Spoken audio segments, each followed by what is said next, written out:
नमस्कार, बहुत स्वागत है आपका। शाम के 4:30 बज रहे हैं, आप देख रहे हैं न्यूज नेशन। वक्त हो गया है देश और दुनिया की हर बड़ी खबर आप तक पहुंचाने का, यानी आज की हर हलचल आइए आपको बताते हैं 100 हेडलाइंस में।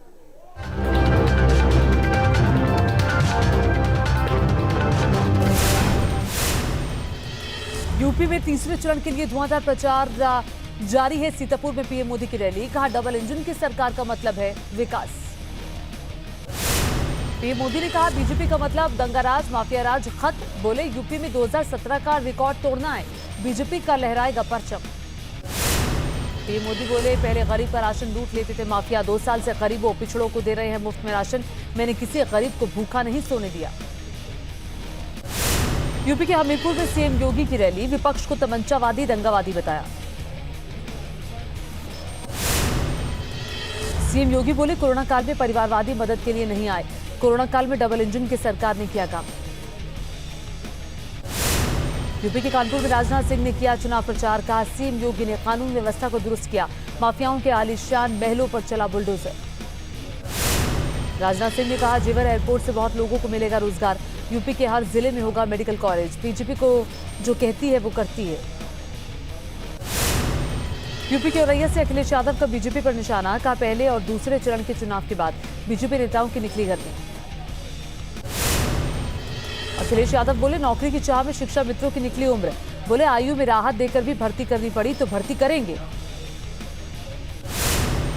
लखनऊ में बीएसपी अध्यक्ष मायावती ने की जनसभा, का बीएसपी अपने दम पर लड़ रही है चुनाव, 2007 की तरह बीएसपी की बनेगी बहुमत की सरकार। मायावती का समाजवादी पार्टी पर हमला, का एसपी सरकार में था गुंडों और माफियाओं का राज, एसपी की सरकार ने कई जिलों के बदले नाम। मायावती ने बीजेपी पर भी निशाना साधा, कहा बीजेपी में झलकती है जातिवादी मानसिकता, यूपी में बढ़ा अपराध, दलितों पिछड़ों को आरक्षण का लाभ नहीं मिल रहा। इटावा में बीएसपी महासचिव सतीश चंद्र मिश्रा ने की जनसभा, एसपी पर साधा निशाना, का इस बार अखिलेश को उनका घर ही बिखरा मिलेगा। पंजाब चुनाव में सियासी दिग्गजों ने लगाया जोर, पठानकोट में पीएम मोदी की रैली, बोले जहां विकासवाद पहुंचा वहां वंशवाद का हुआ सफाया। पीएम मोदी ने कांग्रेस पर साधा निशाना, कहा पुलवामा हमले की बरसी पर बाज नहीं आई कांग्रेस पार्टी, सबूत मांगकर शहीदों की शहादत का अपमान किया।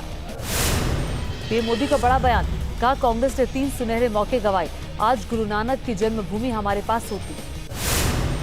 पीएम मोदी का कांग्रेस से सवाल, विभाजन के समय करतारपुर भारत में क्यों नहीं रखा, कहा 1965 और 1971 की लड़ाई में भी मौके चुके। पंजाब के मोहाली में बोले अरविंद केजरीवाल, 5 साल में पंजाब का माहौल किया खराब, आपका बटन दबाते ही व्यापारियों का खत्म हो जाएगा डर। केजरीवाल ने कहा व्यापारियों पर झूठे केस दर्ज, 10 मार्च के बाद पंजाब में शांति का माहौल होगा। अरविंद केजरीवाल बोले पहले दिल्ली का व्यापारी बीजेपी का था वोटर, दिल्ली का व्यापारी आज आपको पसंद करता है, आपकी सरकार में दिल्ली का व्यापारी सुरक्षित है। चने के बहाने बीजेपी का कांग्रेस पर बड़ा हमला, अमित मालवीय बोले पंजाब के सीएम यूपी बिहार के लोगों को करते रहे अपमानित, बगल में खड़ी प्रियंका गांधी बजाती रही तालियां। यूपी के करल विधानसभा में एसपी सिंह बघेल पर हमले को लेकर गरमाई सियासत, लखनऊ में चुनाव आयोग से बीजेपी ने की समाजवादी पार्टी की शिकायत, अनुराग ठाकुर मौजूद रहे। एसपी सिंह बघेल को मिली जेड श्रेणी की सुरक्षा, करहल में काफिले पर हुआ था हमला, अखिलेश यादव के खिलाफ लड़ रहे हैं चुनाव। एसबी अध्यक्ष ओम प्रकाश राजभर का बड़ा बयान, सीतापुर में कहा जब तक बीजेपी की विदाई नहीं होती तब तक नहीं बैठूंगा शांति से। वाराणसी में एसपी प्रत्याशी सुरेंद्र पटेल के नामांकन के दौरान हंगामा, एसपी कार्यकर्ताओं की पुलिस से धक्का मुक्की हुई, डीएम ने केस दर्ज करने के आदेश दिए।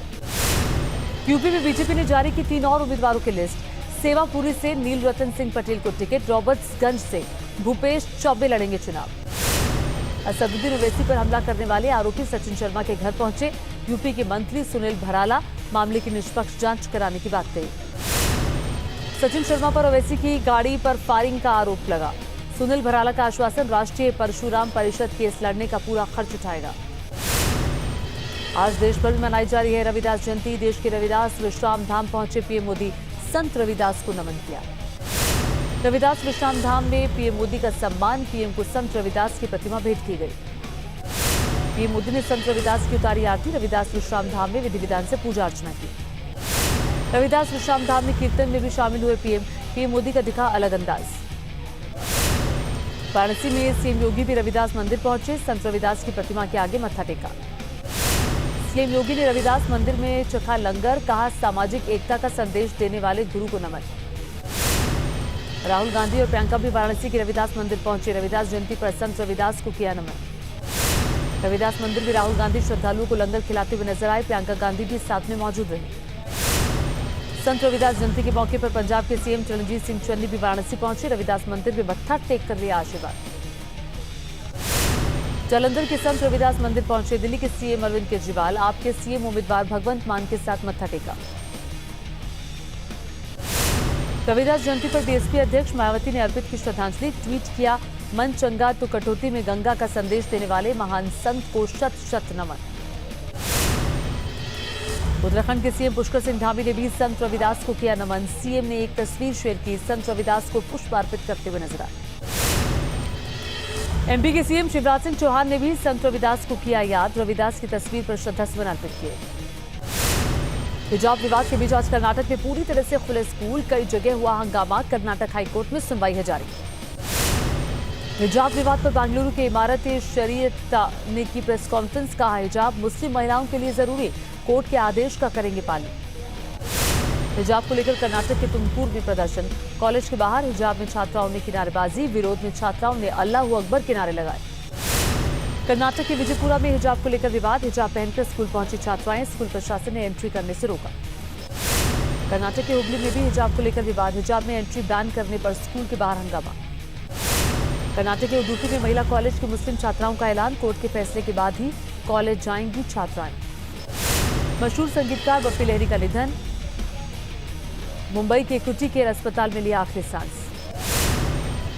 29 दिन से अस्पताल में भर्ती थे बप्पी लहरी। घर पर श्रद्धांजलि देने के लिए बॉलीवुड की हस्तियों का लगा तांता। पीएम मोदी ने बप्पी लहरी के निधन पर जताया शोक। बप्पी लहरी की तस्वीर के साथ ट्वीट किया, लिखा, जिंदा दिल स्वभाव की कमी खलेगी। अमित शाह ने भी बप्पी लहरी के निधन पर शोक व्यक्त किया। ट्विटर पर लिखा, भारतीय संगीत जगत के लिए बड़ी क्षति का दिन। कॉमेडियन राजू श्रीवास्तव ने भी बप्पी लहरी के निधन पर दुख जताया। कहा, भगवान बप्पी लहरी को स्वर्ग में स्थान दे। पंजाबी एक्टर दीप सिद्धू की सड़क हादसे में मौत। हरियाणा में केएमपी एक्सप्रेस वे पर पिपली टोल नाके के पास हुआ हादसा। दीप सिद्धू के खुद गाड़ी चलाने की खबर। ड्राइवर साइड से ट्रक में जा घुसी कार। मौके पर हुई मौत। दिल्ली से पंजाब लौट रहे थे दीप सिद्धू। अपनी अमेरिकी महिला मित्र के साथ कार में सवार थे। दीप सिद्धू की महिला मित्र रीना को आई मामूली चोट। बताया जा रहा है कि अमेरिका की रहने वाली है रीना। सीएम चन्नी ने दीप सिद्धू की मौत पर जताया दुख। दीप सिद्धू 26 जनवरी 2021 को लाल किले पर हुई हिंसा का आरोपी था। दिल्ली पुलिस का आज 75वां स्थापना दिवस। गृह मंत्री अमित शाह समारोह में शामिल हुए। परेड की सलामी ली। स्थापना दिवस पर दिल्ली पुलिस ने दिखाया दमखम। परेड के जरिए पुलिस की शक्ति का किया प्रदर्शन। दिल्ली पुलिस के स्थापना दिवस पर डीसीपी दफ्तर के नए कॉम्प्लेक्स का उद्घाटन। गृह मंत्री अमित शाह ने किया शुभारंभ। मध्य प्रदेश में 7 मार्च से शुरू होने जा रहा है बजट सत्र। 8 मार्च को विधानसभा में पेश हो सकता है बजट। चेन्नई से सामने आई हैरान कर देने वाली खबर। निकाय चुनाव में 94 साल की महिला बनी प्रत्याशी। 11 साल बाद हो रहा है चुनाव। रूस और यूक्रेन के बीच जारी तनाव को लेकर अमेरिकी राष्ट्रपति जो बाइडेन का बड़ा बयान। कहा, रूसी हमले का निर्णायक जवाब देने के लिए तैयार। बाइडेन ने रूस को चेतावनी देते हुए कहा कि अगर रूस यूक्रेन में मौजूद अमेरिकियों को निशाना बनाता है तो जवाबी कार्रवाई होगी। अमेरिकी खुफिया एजेंसियों ने किया बड़ा दावा। रूस आज यूक्रेन पर कर सकता है हमला। यूक्रेन के पास कई जगहों पर रूसी सैन्य गतिविधियां कैमरे में कैद। नई सैटेलाइट इमेज में रूस की तैयारियों का खुलासा हुआ। यूक्रेन से तनातनी के बीच रूस का शक्ति प्रदर्शन। समंदर में किया युद्ध अभ्यास। यूक्रेन विवाद के बीच बेलारूस ने रूस के साथ किया संयुक्त अभ्यास। परमाणु क्षमता से लैस मिसाइलों को किया लॉन्च। यूक्रेन ने साइबर अटैक का किया दावा। कई वेबसाइट ठप। यूक्रेन रक्षा विभाग और प्रमुख बैंकों पर हुआ साइबर अटैक। जंग की आशंका के चलते रूस की सबसे बड़ी टैंक बनाने वाली फैक्ट्री में हलचल बढ़ी। कई टैंकों को चलाकर किया गया टेस्ट। दक्षिणी कश्मीर में पर्यटन को बढ़ावा देने के लिए कुलगाम में 3 दिन के शीतकालीन कार्निवल का आयोजन। कई जगहों से आए पर्यटकों ने लिया हिस्सा। ब्राजील में भारी बारिश ने बढ़ाई मुसीबत। पेट्रोपोलिस शहर में आई बाढ़। अब तक 23 लोगों की जान गई है। देश में कोरोना से मौत की बढ़ी संख्या। 24 घंटे में 514 लोगों ने गंवाई जान। 30,615 नए केस आए। महाराष्ट्र में भी कोरोना के केस में थोड़ी बढ़ोतरी हुई है। 2,831 नए मामले सामने आए। 35 लोगों की जान गई। दिल्ली में कोरोना के 756 नए मरीज मिले, 5 लोगों ने कोरोना से दम तोड़ा। यूपी में 24 घंटे में कोरोना के 1189 मरीज मिले, एक दिन में 5 लोगों की मौत। कल से शुरू होगी मध्य प्रदेश बोर्ड परीक्षाएं, 10वीं और 12वीं परीक्षा को लेकर भोपाल में धारा 144 लागू, 17 फरवरी से 12 मार्च तक होगी बोर्ड की परीक्षा। छत्तीसगढ़ की सभी अदालतों में होगी ऑफलाइन सुनवाई, कोरोना के चलते ऑफलाइन सुनवाई पर लगा प्रतिबंध हटा। केरल में कोरोना से राहत नहीं, 24 घंटे में 11,776 मरीज मिले, 482 लोगों की गई जान। राजस्थान में भी कोरोना के 1,387 नए मरीज मिले, 24 घंटे में 12 लोगों की मौत। पश्चिम बंगाल में 24 घंटे में कोरोना के 348 मरीज मिले, कोरोना से 21 लोगों की मौत। कोलकाता में खुले प्राइमरी स्कूल, बच्चों में उत्साह, कोविड गाइडलाइन का रखा जा रहा है ध्यान। अमेरिका में कोरोना से डेथ रेट अभी भी हाई, 24 घंटे में 2,202 लोगों की हुई मौत, एक दिन में 94,000 से ज्यादा केस आए। ब्राजील में कोरोना के 1,23,000 से ज्यादा नए मरीज मिले, 909 लोगों ने दम तोड़ा। नोएडा में सुपरटेक ट्विन टावर को ध्वस्त करने की तैयारी हुई तेज, 90 दिनों तक बिल्डिंग के अंदर लगाए जाएंगे विस्फोटक, 22 मई को गिरा दिए जाएंगे दोनों टावर। यूपी के अमरोहा में मामूली बात को लेकर झड़प हुई है, दो पक्षों में जमकर चले लाठी डंडे, सोशल मीडिया पर वीडियो वायरल। यूपी के बाराबंकी में सड़क हादसे में 6 लोगों की मौत, लखनऊ अयोध्या हाईवे पर कंटेनर और कार में हुई भीषण टक्कर। छत्तीसगढ़ के रायपुर में रफ्तार का कहर, बेकाबू कार डिवाइडर से टकराई, 6 महिलाओं की मौत। छत्तीसगढ़ के बलौदा बाजार में जन सुनवाई के दौरान हंगामा, लोगों ने पंडाल में की तोड़फोड़, विधायक समेत कई नेता गिरफ्तार हुए।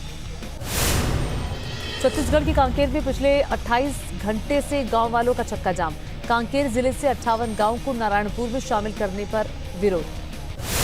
तेलंगाना पुलिस की बड़ी कार्रवाई, अपहरण करने वाले गिरोह का किया भंडाफोड़, 2 लोगों को किया गिरफ्तार।